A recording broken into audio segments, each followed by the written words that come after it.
우리는 사도행전을 통하여 초대교회의 성도와 교회의 아름다운 모습들을 돌아보면서 이 어려운 시기를 그런 아름다운 모습을 통해 이겨나가고자 살펴보고 있습니다.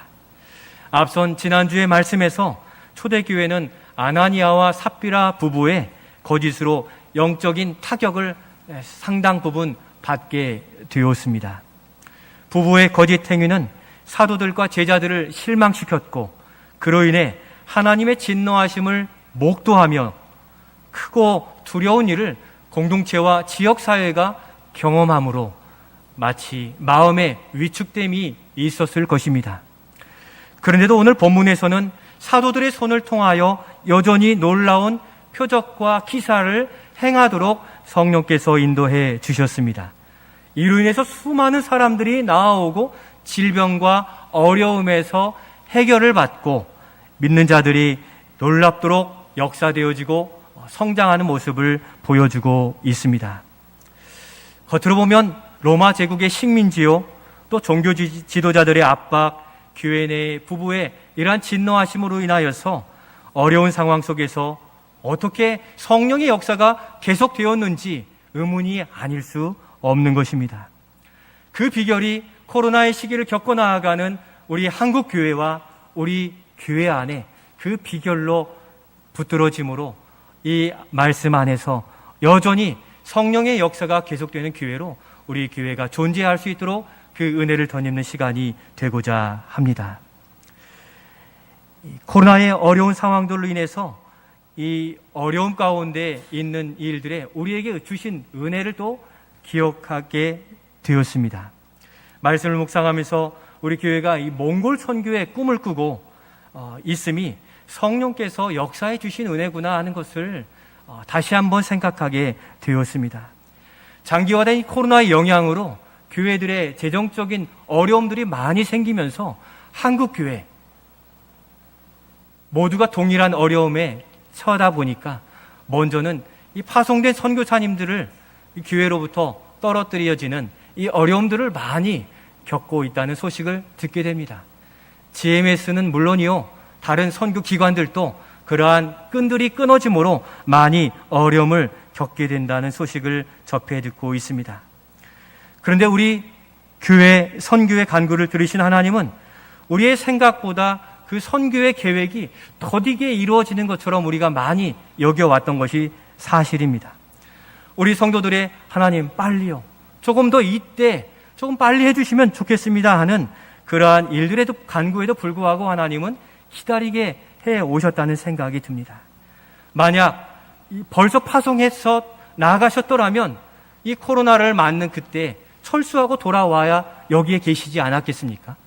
그런데 우리는 지금 코로나가 마무리된 이 시기에 이제는 파송식을 마치고 출국을 앞에 두고 소망을 안고 기도하고 있음이 우리의 계획, 우리의 생각보다 앞서서 우리 교회를 염려하시고 또 준비해 가시는 하나님의 손길이 아닌가, 이렇게 기다리고 있으니 우리에게는 행복이 아닌가, 그러한 생각을 가지게 되었습니다.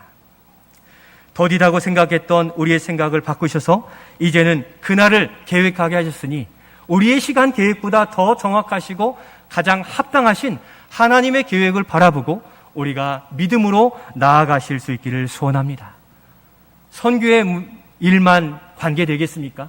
우리의 학업과 취업과 또 직장에서 사업장, 우리의 결혼 문제, 우리의 삶의 문제까지도 우리의 시간 계획이 아닌 주님의 시간 계획을 의지하여서 믿음으로 여전히 성령이 역사되는 우리 성도로서 존재해 가실 수 있기를 소원합니다. 초대교회가 바로 그러한 소망을 붙들고 오늘 본문에 나타난 것입니다. 성령의 역사가 계속되는 교회는 어떠한 교회인지 오늘 이 초대교회를 통해서 잠시 살펴보며 은혜를 누리고자 합니다. 성령의 역사가 계속되는 교회는 바로 이러한 교회예요. 첫 번째, 우리 같이 한번 읽겠습니다. 예수님을 열망하는 내적 부흥이 있는 교회입니다. 먼저 앞선 이 어려움과 두려움을 겪었음에도 사도들을 통해 믿음의 역사를 나타나게 하셨습니다. 그 이적과 표적을 주목하기보다 먼저 우리가 주목할 일은 그 일들을 대하는 성도들의 태도에 달려있다는 것입니다. 우리 12절 말씀, 이 성도들이 어떻게 했는지 살펴보겠습니다. 사도들의 손을 통하여 민간에 표적과 기사가 많이 일어나매 믿는 사람이 다 마음을 같이하여 솔로몬 행각에 모이고 아멘.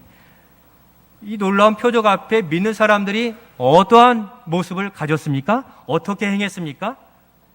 그 표적과 기사를 바라보고서 믿는 자들이 마음을 같이하여 솔로몬 행각에 모이게 되었다는 것입니다.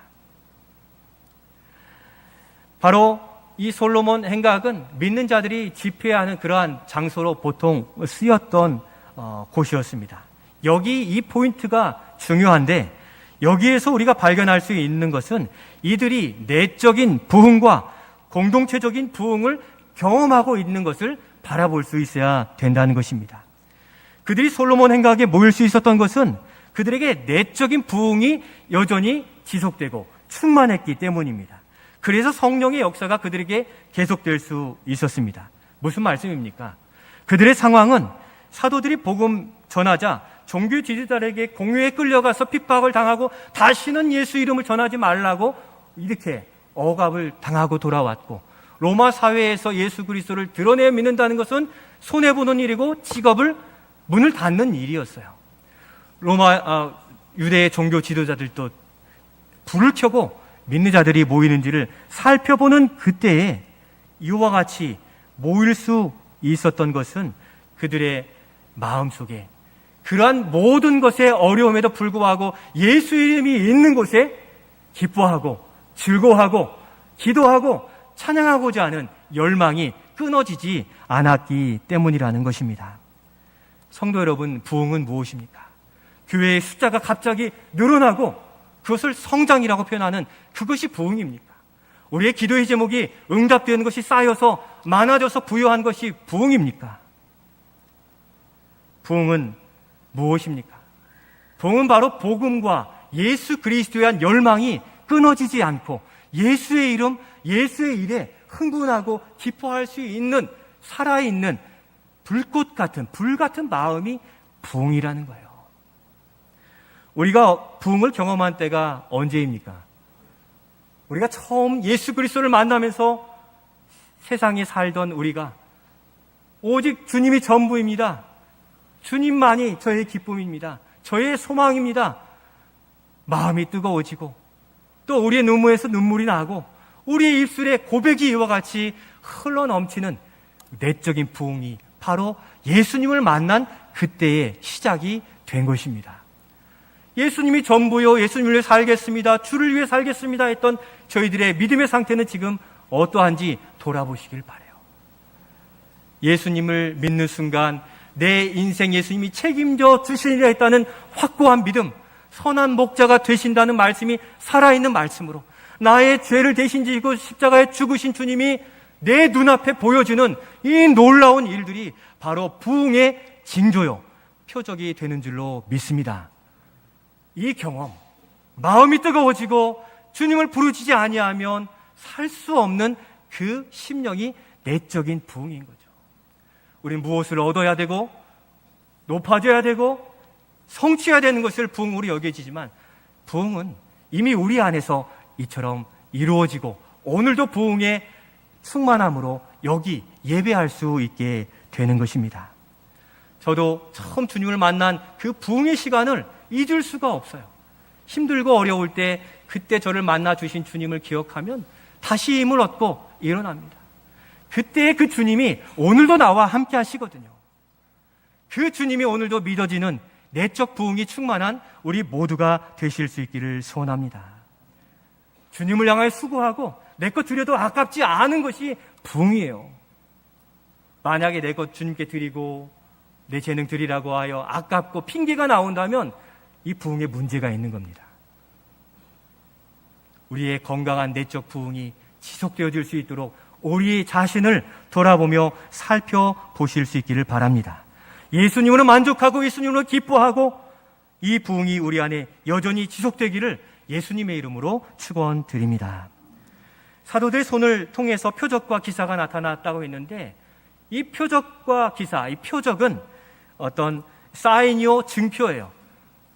이 기사가, 이적이 예수의 능력으로 나타났다는 표적으로서 이 기적과 이적이 나타나면 나타날수록 누가 드러나냐면 예수님이 드러나는 거예요.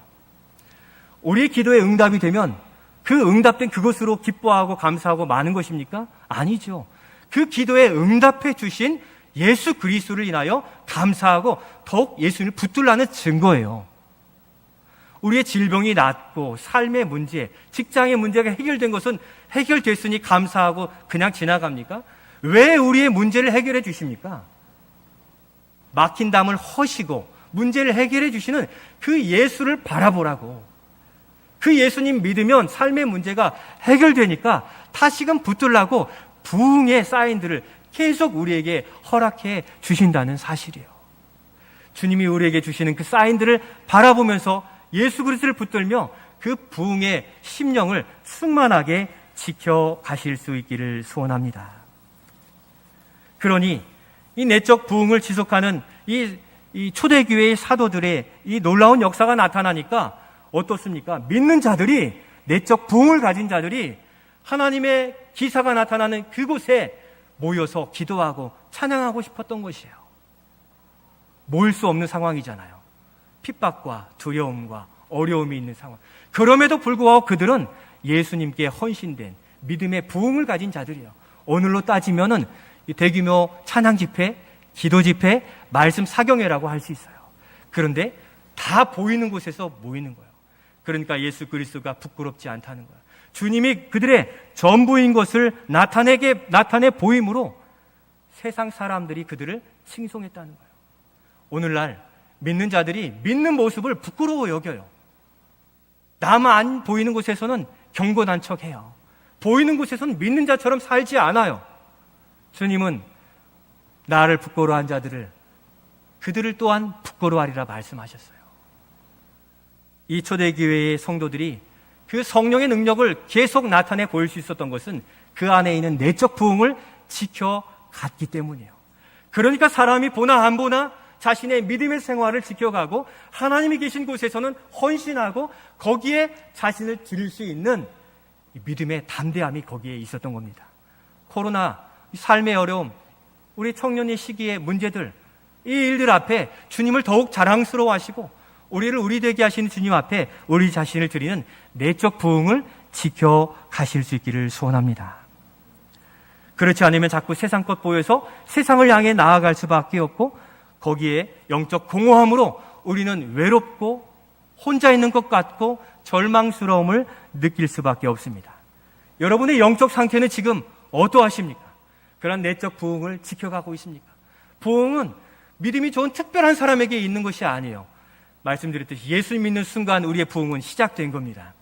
그 부흥의 불길을 어떻게 더 활활 타오르게 우리를 진작시키고 주님께 헌신하게 만드는가는 철저히 우리의 책임이라는 것을 기억하시길 바라요. 잠언서에서 좀 더 자자, 좀 더 졸자, 좀 더 높자. 결국 빈궁한 거예요. 영적으로도 동일한 거예요. 하나님 앞에 헌신하고 드리는 일이 없으면 가난해지는 거예요. 그러니까 우리가 외롭고, 그러니까 내 주장이 나오고, 그러니까 불평이 나오고, 그러니까 세상 것이 좋아 보이게 되는데 우리 안에 주님의 것을 채우는 영적 부흥이 우리 안에 있어지기를 소원합니다. 어제 이 말씀을 준비하면서 이 오늘 부른 찬송을 이렇게 걸어가면서 밑에 복도를 걸어가면서 찬양을 이렇게 몇 번 왔다 갔다 하면서 찬양을 했어요. 주를 앙모하는 자 올라가 올라가 독수리같이 모든 싸움 이기고 근심 걱정 벗은 후 올라가 올라가 독수리같이. 주를 앙모하는 자를 하나님이 독수리같이 일으켜 세워주실 줄로 믿습니다. 자꾸 세상 것 가져야만 내가 든든하고 있는 것 같고 하는데 우리 안에 주님이 없으니까, 안 계시니까 자꾸 세상 것 의지하는 거예요. 주를 앙모하여, 주님을 사모하고 그리워한다는 뜻이죠. 앙모가 우리의 삶 속에서 주님을 앙모하고 또 사모하고 또 그리워하여 어려울 때 주님을 더욱 찾으시는 지혜로운 우리가 될 수 있기를 소원합니다. 성령 충만한 그것은 건드리기만 해도 예수, 건드리기만 해도 아멘이 나오는 자예요. 왜요? 예수님께만 관심이 있고 예수님이 나를 살려주신다고 하니까 그 약속이 언제 올까 기다리는 자이기 때문에 주님이 건드리기만 해도 아멘으로 응답할 수 있는 우리의 살아있는 영혼, 그를 통하여서 하나님께 은혜를 누리는 우리가 되어야 될 것입니다. 그렇게 찬양을 하고 나니까 문제가 타인에게 있는 게 아니라 저한테 있더라고요. 제가 문제였어요. 그것을 보게 하세요. 그러고 보니까 제가 너무 약해요. 가진 것도 없어요. 그런데 주님을 보니까 주님이 강하시니까 제가 강해요. 주님이 부유하시니까 저도 부유한 거예요. 아버지의 아들이니 우리 모두가 부유한 자요 강한 자인 것을 믿으시고 이 세상 두려워하지 마시고 믿음으로 담대히 나아가는 내적 부흥에 충만한 우리 모두가 되시기를 예수님의 이름으로 축원드립니다. 반면 13절에 그 나머지 사람들이 나타나고 있어요. 누구입니까? 그 사도들과 제자들의 모임의 상종 딱 붙어서 여기에 참여한 자들 말고 그 사람들인데 누구입니까? 우리 13절 말씀을 같이 읽겠습니다. 그 나머지는 감히 그들과 상종하는 사람이 없으나 백성이 칭송하더라. 아멘. 그 나머지는 불신자들과 믿음이 약하고 연약한 자들이에요. 이들은 초대교회에 성령이 임하시는 역사를 목도하고도 보고 들은 사람이었음에도 불구하고 그들과 상종, 연합하여 함께하지 않았습니다. 의도적인 거예요. 두렵고 내가 거기 가면 손해볼 것 같고 내가 거기에 참여하면 불이익을 받을 것 같은 마음에서 거기에 감히 나아갈 수 없게 되었다라고 얘기합니다. 실제 우리의 삶의 현장을 보면 그럴 수 있어요. 취업이나 사업장 너무 어려운데 그거 두고서 어떻게 주님 헌신한 일이라 헌신하라고 할 때 아멘 할 수 있겠습니다. 그러나 내적으로 부응하면 그 일들이 가능한 줄로 믿습니다. 성령이 우리를 주도하시면 그 일들에 기쁨으로 참여하게 되는 줄로 믿습니다. 내 의지와 생각으로 살면 세상으로 나아가지만 성령에 붙들리면 살면 이 땅에 살지만 하나님 나라의 큰 소망과 능력을 덧입게 됨을 믿고 살아가실 수 있기를 소원합니다. 그런데 우리가 생각해보면 어떻게 성령의 역사가 나타나고 있는데 거기에 동참하지 않을 수 있는가? 그럴 수 있습니까? 여러분들 지금 성령의 역사가 여기 나타나고 저기 나타나 있으면 참여하지 않겠습니까? 근데 참여하지 않을 수 있음을 성경은 경고해주고 있는데 마태복음 13장에 보면 4가지 밭에 씨 뿌리는 자의 비유가 나와요. 그 중에 돌밭에 씨 뿌려졌다는 것을 보면 그렇지 않는 자도 있음을 보게 됩니다. 우리 20절 21절 말씀 같이 읽겠습니다. 돌밭에 뿌려졌다는 것은 말씀을 듣고 즉시 기쁨으로 받되 그 속에 뿌리가 없어 잠시 견디다가 말씀으로 말미암아 환난이나 박해가 일어날 때에는 넘어지는 자요. 아멘. 그럴 수 있습니까? 없습니까? 있어요. 말씀을 듣고 기쁨으로 그 말씀을 받은 자들이, 말씀을 경험한 자들이 있지만 뿌리가 약하고 내적 부응이 없이는 환난이나 박해가 일어날 때 주님의 부르심에 응답하지 못해요. 세상에 그냥 머물러 있는 거예요. 두려워하며 경고로 받아 우리 자신의 믿음을 다시 돌아보시기를 바랍니다. 이어지는 말씀에 가시떨기에 뿌려졌다는 것은 말씀을 들으나 세상의 염려와 재물의 유혹, 그러니까 세상의 것에 반하면 빼앗길 수밖에 없는 부요함들이 막혀서 결실하지 못한다라고 이야기하고 있습니다. 환난과 핍박 앞에서 그 앞날에 대한 염려와 유혹 앞에서 응답하지 못하고 주변인이 되어버린 것입니다. 오늘 우리의 영적인 밭은 지금 어떠한 상태입니까? 그처럼 가리워지고 흔들리고 어려운 상태이라면 우리는 주님 앞에 다시 우리 자신을 내어드려야 되는 거죠. 듣기는 들어도 반응하지 못한다면 우리의 영혼을 깨워주시옵소서 기도하시기를 바랍니다. 예수님으로 기뻐할 내적 부흥을 위해 기도하고 그 열망으로 우리의 삶에서 열매 맺는 일들이 있어지도록 기도해야 되는 것입니다. 내 생각과 주관 때문에 주님의 부르심에 응답하지 못한다면 이 시간 성령께서 우리 심령에 십자가 보혈로 정결케 하는 은혜를 각 심령마다 부어주시기를 주님의 이름으로 축원드립니다. 우리 예수님께 우리의 영혼을 맡기시고 세상 근심 내려놓으시고 오직 예수로 구주 삼은 그 고백으로 주님과 동행하는 삶을 계획하고 결단해 가야 되는 것입니다. 주님은 우리의 삶 속에서 보이시는 이 사인에 응답하여 교회 공동체의 목표를 향해 함께 나아가며 교회 공동체의 부흥의 불씨요, 가정을 살리는 불씨로서 존재하고 쓰임받는 우리가 될 수 있기를 소원합니다.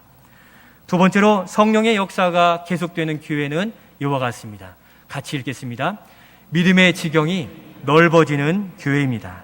14절 말씀 같이 읽겠습니다. 믿고 주께로 나온 자가 더 많으니 남녀의 큰 무리더라. 아멘. 사도들을 통한 이 성령의 역사는 믿고 주께 나와 큰 무리를 이루고 또 교회의 부흥을 이루게 하였습니다. 이것은 매우 의미 있는 이 특별한 역사였는데, 먼저 성령의 역사는 복음의 대상을 넓혀 갖는 특징이 있습니다. 당시 유대 사회를 쥐고 있던 종교 지도자들의 눈치도 봐야 됐고 사회적 손해도 감수해야 함에도 그 손해를 부릅쓰고 주님께 나아왔습니다. 성령의 역사는 눈에 보이는 손해보다 주님을 구주로 모시고 주님과 함께하는 이것을 가장 귀한 가치로 여기는 자들, 그 여기는 마음으로 역사하신다는 사실입니다. 우리도 오늘날 우리 사회를 살아갈 때 동일하게 겪게 되는데, 우리 주님을 구주로 모시고 사는 일이 제1 우선이 되는 용기 있는 그리스도인들이 될 수 있기를 소원합니다. 주님은 이와 같이 하라고 약속하시고 명령하시고 이것이 결코 헛되거나 손해되지 않는 것을 마태복음 6장 33절에 말씀하셨는데, 그런즉 너희는 먼저 그의 나라와 의를 구하라. 그리하면 이 모든 것을 너희에게 더하시리라고 약속해 주셨습니다. 세상은 약속도 파기하지만 주님은 결코 파기하지 않으시기에 주를 위해 헌신하고 예수를 인하여 부흥의 자리에 있는 자, 모든 것을 더하실 것을 믿으시면서 주님을 가장 우선순위에 두고 살아가시기를 소원합니다. 더욱 특별한 믿음의 역사는 당시가 남성 중심의 사회였어요. 남성들이 교회에도 다 주도해서 일들을 감당했는데, 이 성령의 놀라운 역사, 소외된 이 여성들이 교회 공동체에 함께 들어와 예배하고 은혜를 누리고 교회를 세우는 큰 역할을 감당하게 되었습니다. 바로 세상도 감당하지 못한 여러 계층을 섬기고 감당케 하는 것이 교회 공동체입니다. 그래서 특정한 어느 사람이 아니라 우리 교회에 들어온 모든 유치부로부터 장년 성도 이르기까지 모두를 통하여 하나님이 역사하시는 하나님이시요, 그 한 사람을 귀히 여기시는 하나님이시기에 오늘 이 자리, 믿음의 자리, 하나님께서 지켜보고 계심을 기억하여 그 자리에서 하나님과 교통하고 교제하는 성령 충만한 은혜를 누릴 수 있기를 소원합니다. 그래서 교회 공동체는 세상의 소망으로 나아가는 거죠. 믿음의 지경이 여기만이 아니에요. 땅 끝까지 이르러 복음을 전하라고 말씀하셨는데, 바로 복음의 성령의 능력의 역사는 이 믿음의 지경을 더욱 넓혀 가게 되는 것입니다. 15절에서도 보면 베드로의 그림자만 스쳐도 병이 나았대요. 여러분, 이 사실을 믿으십니까? 당시 베드로가 성령의 충만함을 입고 능력을 덧입어서 그의 그림자만 스쳐도 병이 나는 놀라운 역사가 분명히 있었습니다. 그림자는 그 고대 근동 사회에서는 어떤 충만한 임재와 역사를 의미하는 거예요. 그래서 이 베드로, 성령 충만한 베드로의 그림자만 스쳐도 성령이 역사하시는 거죠. 베드로의 그림자에 무슨 능력이 있겠습니까만, 상징적으로 바로 성령으로 충만한 자들과 동역하고 생활하고 기도하는 그곳에 믿음의 역사가 분명히 나타나지게 된다는 것입니다. 그러므로 여기 계신 여러분들이 한 분 한 분이 내적인 부흥, 성령 충만을 지속해 가시기를 바랍니다. 그러면 교회 공동체는 함께 부흥하고 함께 세워져 가요. 곧 나로부터 교회의 부흥과 성장은 이루어지게 되기에 다른 사람을 탓할 게 아니라 나를 보십시오. 나의 영적인 상태, 내적인 부흥이 있는지, 내 것만 가지고 주장하고 있는지 돌아보면 확연해요. 이번 한 주 생활하실 때 내적 부흥을 다시 살리는 불쏘시개를 꽂아서 그리스도 앞에 우리 자신을 내어 비추면서 영적으로 내적인 부흥이 지속되어지는 우리 모두가 될 수 있기를 소원합니다. 내가 부흥하면은요, 내적인 부흥이 있어서 가족들도 살아나요. 만나는 친구들도 문제가 해결돼요. 아브라함이 축복의 통로가 된 것은 하나님이 함께 하셨기 때문이지. 오늘 우리가 아브라함의 마음을 가지고 세상을 향한 축복의 통로로서 성령 충만함으로 우리 안에 있는 이 부흥을 지켜감으로 우리 주변에 있는 이들까지 믿음의 지경을 넓혀 가시는 우리가 될 수 있기를 소원합니다. 이 성령의 역사는 지역적으로도 보면 16절에 보니까 예루살렘 부근에 수많은 사람들도 모여들었다고 그래요. 무슨 말씀입니까? 우리가 계속 암송해왔던 사도행전 1장 8절 무엇입니까? 오직 성령이 너희에게 임하시면 너희가 권능을 받고 예루살렘 여기 나옵니다. 예루살렘과 온 유대와 사마리아와 땅끝까지로 내 증인이 되리라 하셨는데 그 말씀 성령의 능력은 성취되는 줄로 믿습니다. 오늘 사도들을 통하여 예루살렘 주변까지 이제 확장되는 거예요. 예수 비전을 품으면 성령의 능력에 동참하게 되는 이 능력을 덧입게 되는 겁니다. 예루살렘을 넘어선 이제 온 유대까지 사마리아까지 몽골에게까지 그 땅끝까지 이르는 일들이 나타나게 되는데 하나님께서 우리의 믿음의 지경을 몽골에게까지 넓혀주시려고 우리로 기도하게 하신 것 아닙니까? 어느 교회는 6개월마다 목장을 바꾼대요. 참 불편하겠죠. 왜 그렇게 바꿉니까? 성도의 교제의 지경을 넓히려고 하는 거예요. 믿음의 지경을 넓히려고 하는 거예요.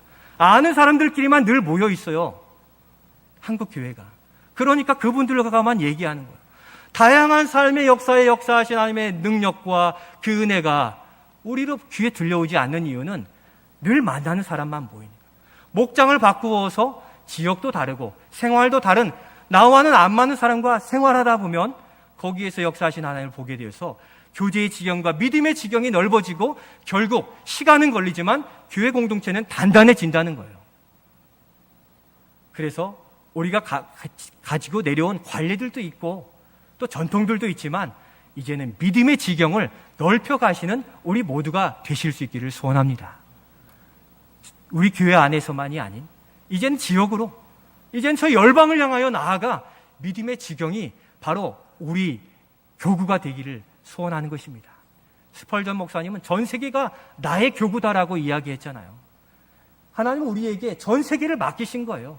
지역사회 또 우리 가정뿐 아니라 땅끝까지 이르러 내 증인이 되리라 하신 이 말씀에는 여러분의 직업의 세계도 여기만이 아니에요. 얼마든지 넓혀갈 수 있고 또 우리의 사역도 사업도 주님이 주시는 지혜 안에서 얼마든지 믿음의 지경을 넓혀갈 수 있음을 믿으시면서 성령으로 충만하여 내적인 부흥을 지켜가셔서 오늘 이 어려운 시대에도 흔들림 없이 오로지 예수로 기뻐할 수 있고 예수를 목표로 하여 그 길을 나아가는 담대한 믿음 위에 설 수 있기를 소원합니다. 사랑하는 성도 여러분, 예수님으로 만족하고 있음으로 기뻐하는 이 내적 부흥으로 어떠한 상황 속에서도 기쁨과 평안을 지켜가실 수 있기를 소원합니다. 그리하여 성령의 부르심에 귀를 기울이고 그 역사에 동참하여 우리 가정과 교회의 부흥의 불씨가 되실 수 있기를 바랍니다.